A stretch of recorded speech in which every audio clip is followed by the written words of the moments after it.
우리 사람에게는 두려움이 있습니다. 인간에게 있어서 두려움이란 자신들에게 위험을 알리는 방어적인 감정이라고 할 수 있습니다. 인간의 생존에 있어서 위기를 느낄 때 이것이 발동이 되는데요. 사실 많은 사람들 여러 가지 두려움을 가지고 있습니다. 영어에서는 이 두려움을 포비아라는 말로 씁니다. 높은 곳을 무서워하는 것을 우리 고소공포증이라고 얘기하고, 또 공공장소에서 두려워하는 것을 광장공포증이라고 얘기합니다. 또 밀폐된 공간에서 두려워하는 것을 폐쇄공포증이라고 얘기하고, 또 어둠에 대해서 두려워하는 것을 어둠공포증이라고 말합니다. 우리가 느끼는 두려움은 참으로 다양한 것을 우리는 보게 됩니다. 인간이 가장 두려워하는 것은 그럼 무엇일까? 바로 존재에 대한 두려움일 것입니다. 바로 죽음입니다. 사실 상황과 환경에서 오는 두려움 때문에 을에 일어나지 않은 일에 대해서 우리는 두려움을 느끼게 되는데요. 지금도 마찬가지로 우리 코로나 바이러스, 우리 눈에 보이지도 않는 이 작은 바이러스 때문에 사람들이 많이 모이는 것을 피하고 있고, 혹시나 바이러스에 노출될까봐 나름대로 대책을 강구합니다. 코스코나 타겟이나 월마트를 가면은 세정제가 동이 났다고 합니다. 그리고 마스크가 없어서 높은 가격에 거래되고 있는 소식도 들려옵니다. 참 사람들이 죽음을 두려워하며 많이 불안해하고 있는 그런 상황인데, 그런데 우리가 정작 두려워할 것은 바로 두려움 자체가 아닐까 생각하게 됩니다. 우리가 두려움이 올 때 극도로 불안해지고 비이성적이 되고, 그리고 감정이 휩쓸려서 그릇된 결정을 하게 됩니다. 브래클리 루즈벨트라는 사람이 이런 말을 한 적이 있습니다. 우리가 유일하게 두려워할 것은 두려움 그 자체이다. 이렇게 우리에게 두려움이 올 때 우리는 어떻게 해야 될지 오늘 본문 말씀을 통해서 우리가 생각해 보기를 원합니다. 엘리사 시대 이스라엘 백성은 북쪽에 아람이라는 국경을 마주하고 사이가 좋지 않았습니다. 그 당시에 서로 싸우는 사이였다라고 우리가 말해볼 수 있는데요. 아람은 시시탐탐 이스라엘을 정복할 야욕을 가지고 있었습니다. 그래서 아람 왕과 신하들은 이스라엘과 싸우기 위해서 전쟁 계획을 세우고, 그리고 유리한 진을 차지하려고 했습니다. 전쟁에서 어디에 위치해서 진을 꾸리느냐에 따라서 전쟁의 승패는 좌우될 만큼 굉장히 중요한 일입니다. 진에 따라서 유리한 공격과 방어를 할 수 있고, 그리고 이것 때문에 승리가 좌우됩니다. 우리가 잘 아는 인천 상륙작전이 있습니다.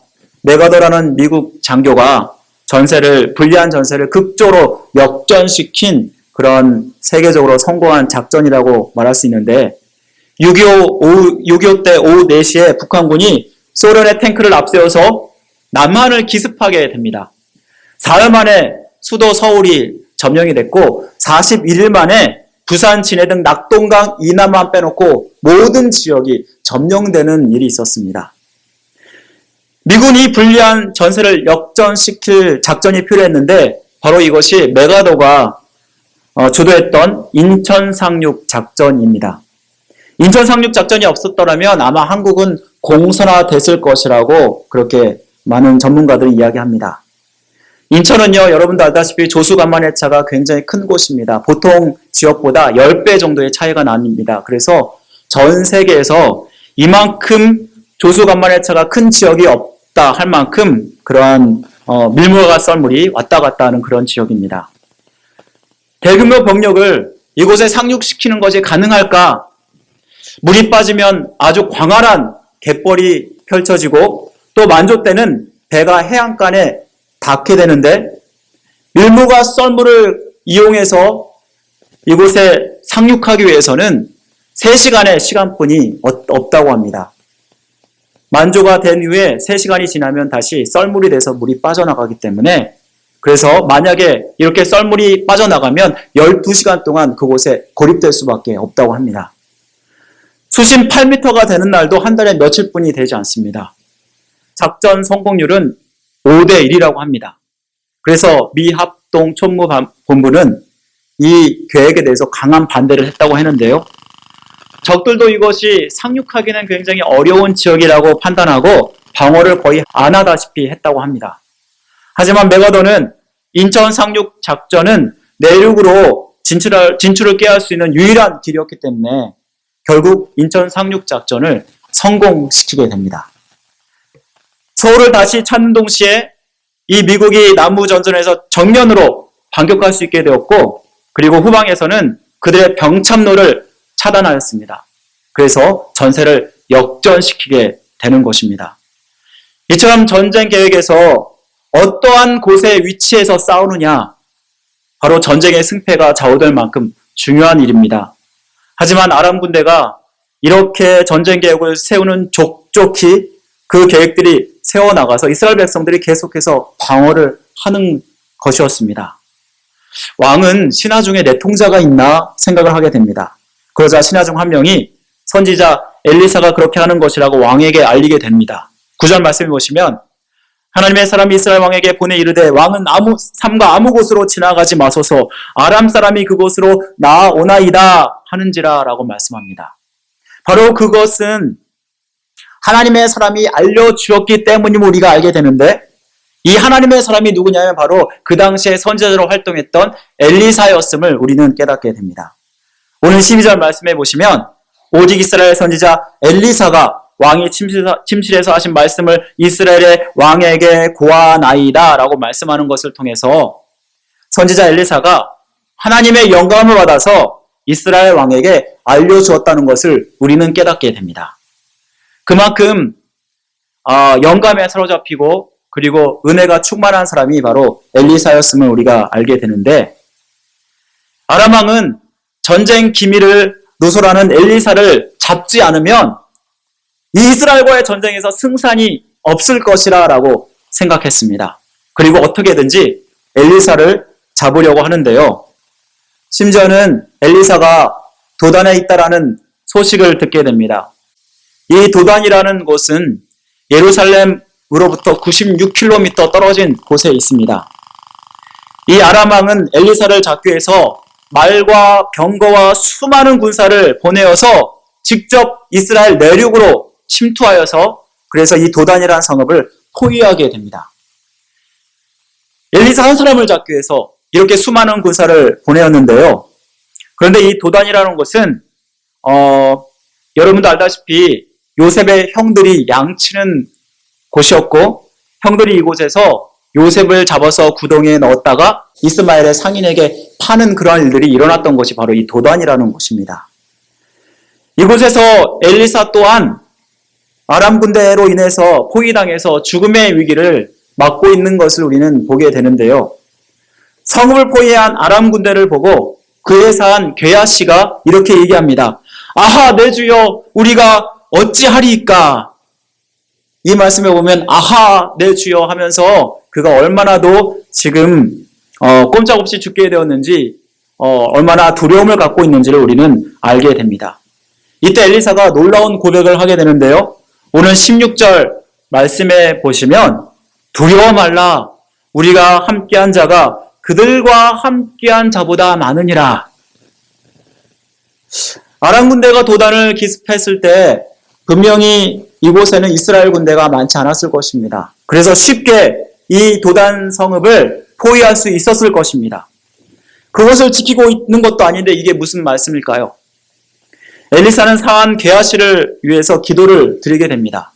17절 말씀에 오시면 여호와여 원하건대 그의 눈을 열어서 보게 하옵소서. 이렇게 기도를 드렸을 때 놀라운 일이 이 게하시에게 벌어집니다. 하나님이 그의 눈을 여사 불말과 불병거가 산에 가득하여서 엘리사를 둘러싸고 있는 것을 그는 보게 되었습니다. 이 말씀을 통해서 우리가 깨닫는 그러한 첫 번째 교훈은요, 기도하는 자에게는 두려움을 이기게 한다는 것입니다. 엘리사는 아람 군대가 자기의 성읍을 포위할지라도 전혀 두려워하지 않았습니다. 왜냐하면 이미 그는 자기를 둘러싼 하나님의 군대를 보고 있었기 때문입니다. 그는 기도의 사람이었음을 말씀해 줍니다. 사실 눈에 보이는 것으로 우리는 많이 두려워하게 되는데요. 게하시처럼 현재 눈에 보이는 아람 군대의 기세가 얼마나 두려웠겠습니까? 이 두려움 때문에 아무것도 못하고 떠는 우리의 모습은 아닙니까? 하지만 승리는 기도의 사람의 편이라는 것을 말씀해 줍니다. 우린 이보다 크시고 세상을 주관하시고 통치하시는 하나님을 바라봐야 합니다. 하나님은 불말과 불병거를 통해서라도 우리를 지키시고 보호하신다라는 것입니다. 우리는 우리 주변의 상황과 환경을 바라보면 눈에 보이는 대로 살기 쉽습니다. 우리의 육의 눈으로 보는 것으로 우리는 두려워하기 마련인데요. 우리가 물리칠 수 없는, 이길 수 없는 그러한 많은 일들이 일어납니다. 하지만 우리가 눈으로 보는 이 모든 것이 전부가 아니라는 것을 말씀해 주고요. 우리는 육의 눈뿐만 아니라 영의 눈으로 우리는 바라봐야 하는 것이 필요합니다. 그러기 위해서 우리는 엘리사가 기도한 것처럼 우리가 기도해야 됩니다. 우리의 영의 눈을 열어달라고 하나님께 기도를 드릴 때 우리는 하나님의 보호하심과 인도하심을 알게 된다는 것입니다. 영의 눈으로 바라본다는 것이 무엇을 얘기할까요? 바로 믿음의 눈으로 하나님의 뜻을 바라본다는 것입니다. 주님께 우리의 시선을 고정시키고 하나님이 보여주신 것을 보는 것을 말씀할 것입니다. 현재 일어나는 현상 너머에 하나님의 뜻을 보는 것입니다. 세상 사람들은 바라볼 수 없지만 우리가 기도할 때 하나님께서는 우리의 눈을 열어주셔서 주님께서 보게 하시는 것을 우리는 볼 수 있다는 것입니다. 그리고 주님의 도움을 얻어서 이 땅 가운데 이 세상을 이기며 살 수 있음을 말씀해 주는 것입니다. 엄브레트라는 목사님이 계신데요. 루마니아의 공산 정권 아래서 복음을 증거하다가 공산 정권에 붙잡혀서 옥고를 치르게 됩니다. 아마 그에게 가장 두렵고 무서운 것, 바로 그가 죽는 것이었을 것입니다. 그는 늘 그러한 두려움 가운데 살다가 그 두려움을 이기기 위해서 하나님께 간절히 기도를 드리고 또한 하나님 말씀을 읽게 됩니다. 그런데 성경 말씀을 읽다가 두려워하지 말라 하는 그 말씀이 그의 마음 가운데 임하게 되고 그가 그러한 옥고 가운데서도 그 마음의 평안함과 그리고 담대함을 얻게 됩니다. 그래서 이 목사님은 이러한 말씀이 성경에 얼마나 많은가 찾아보고 세워보았다고 합니다. 그랬더니 이 성경 속에 두려워하지 말라는 말씀이 365개가 들어있다는 것을 발견하게 되었습니다. 이 목사님은 깨닫기를 1년이 365일로 이루어진 것처럼 두려움에 사로잡혀 있는 사람에게 하나님 말씀을 통해서 매일매일 두려워하지 말라라고 격려하고 계시다라는 그러한 마음을 갖게 되었다라고 합니다. 그렇습니다. 여러분, 하나님께서 우리와 함께 하시고 우리에게 그 두려움을 이길 수 있다고 말씀하십니다. 여러분이 두려워하는 것이 무엇입니까? 어쩌면 생계의 위험입니까? 우리가 가지고 있는 병입니까? 아니면 코로나 바이러스입니까? 아니면 죽음입니까? 이 시간 하나님께 우리가 기도하시면 좋겠습니다. 우리의 영혼의 눈을 열어달라고. 그럴 때 우리가 나를 지켜주시는 그 주님, 그 주님께서 나와 함께 하셔서 이 모든 두려움을 이기게 할 줄 믿습니다. 우리는 여기서 더 나아가서 두려워하는 다른 사람들을 위해서 기도를 여러분 드리셔야 합니다.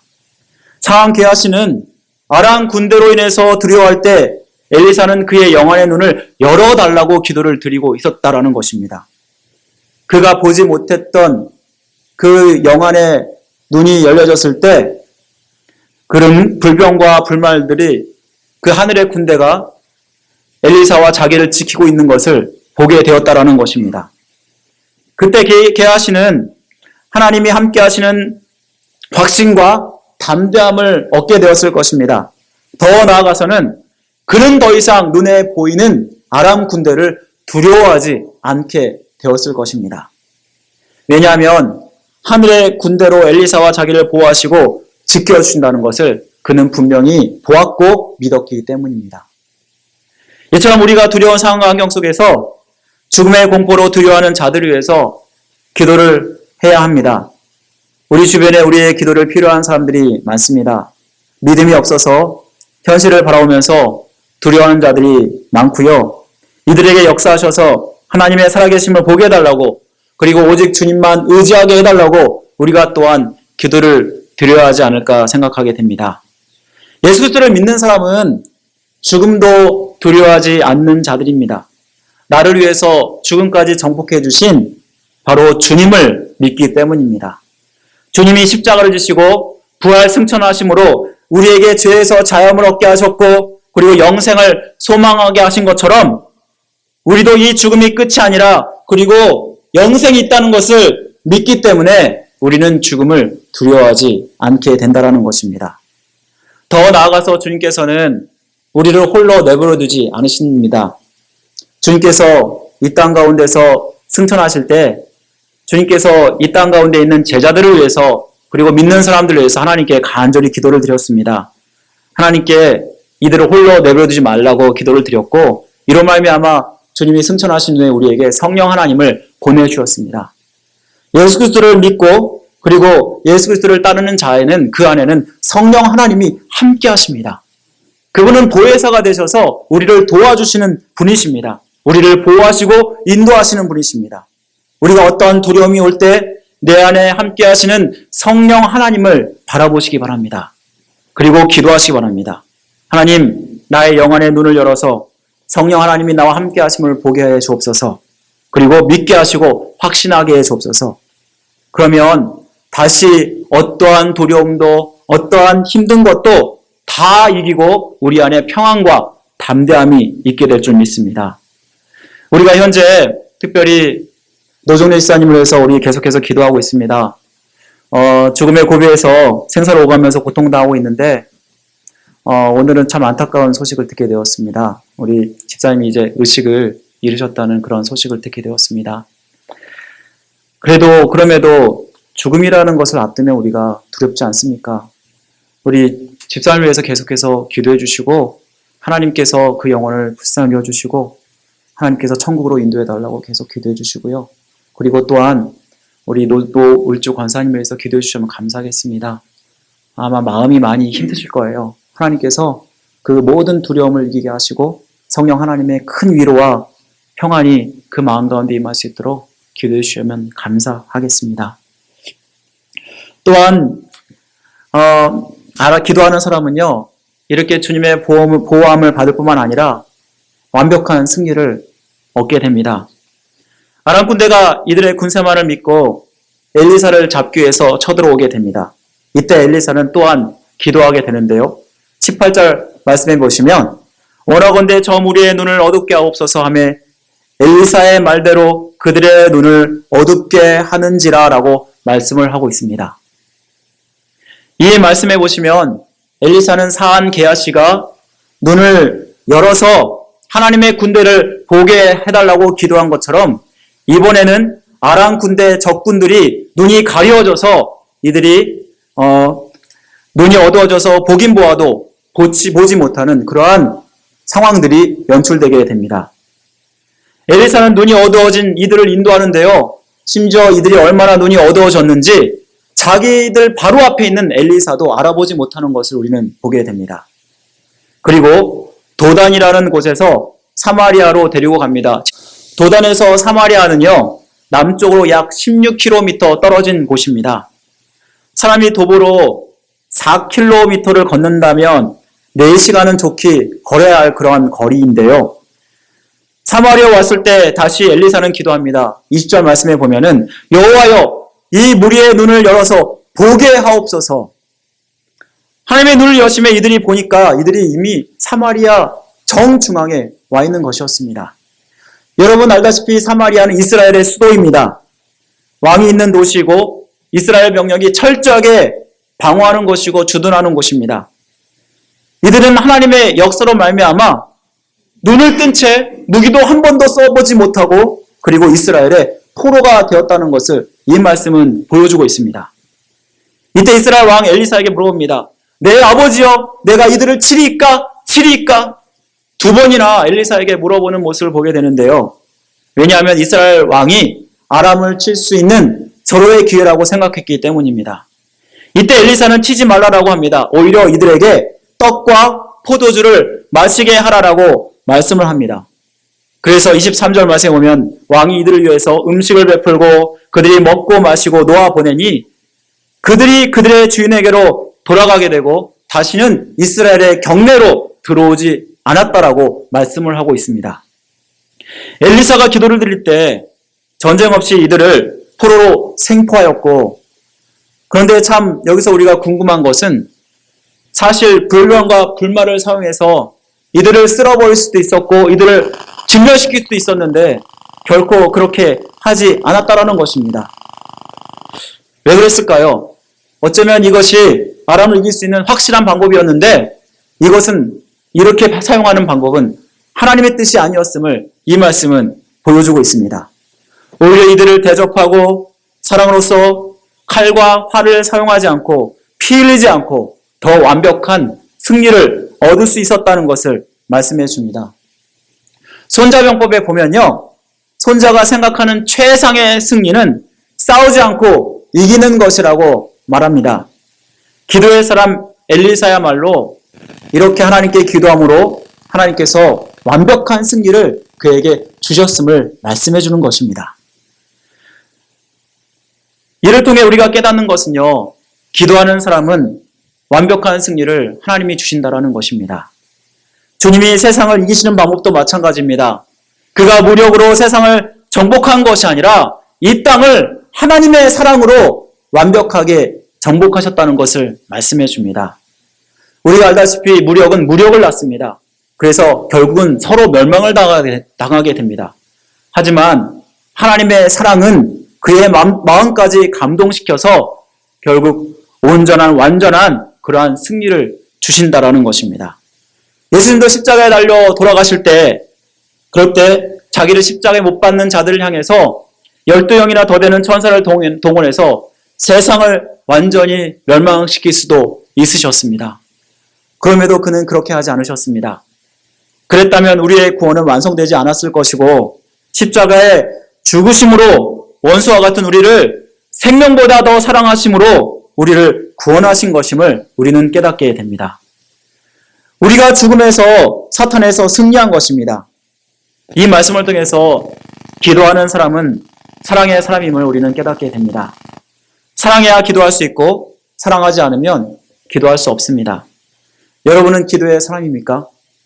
사실 기도하다 보면 하나님은 정말 분하고 힘들고 억울한 일들을 당하게 할 때가 있는데 이것을 원수로 갚지 말고 오히려 사랑으로 갚으라고 우리에게 말씀하실 때가 한두 번이 아니지 않습니까?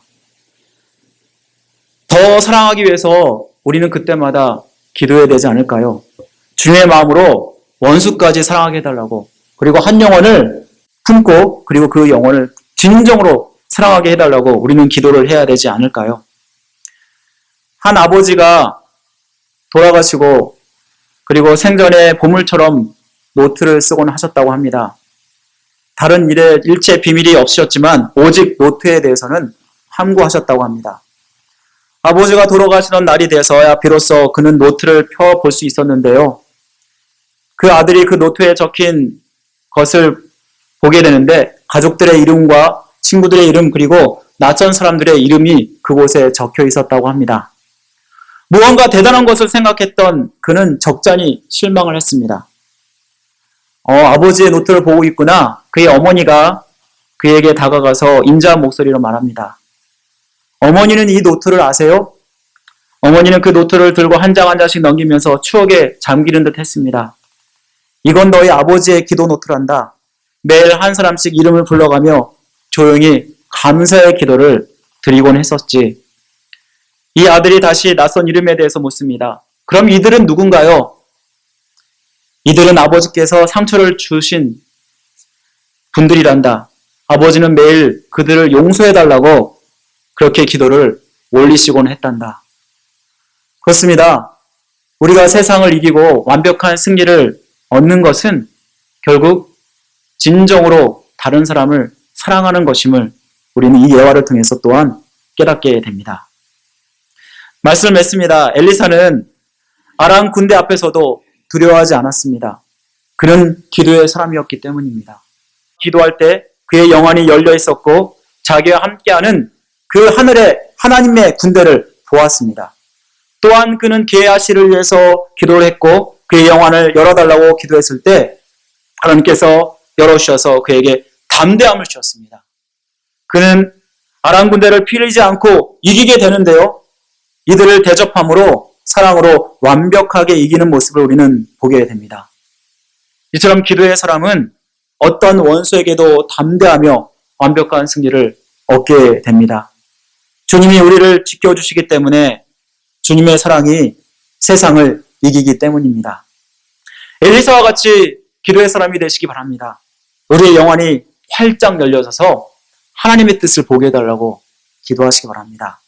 그래서 이 두려운 세상에서 사탄에게서 승리하게 해달라고 기도하시기 바랍니다.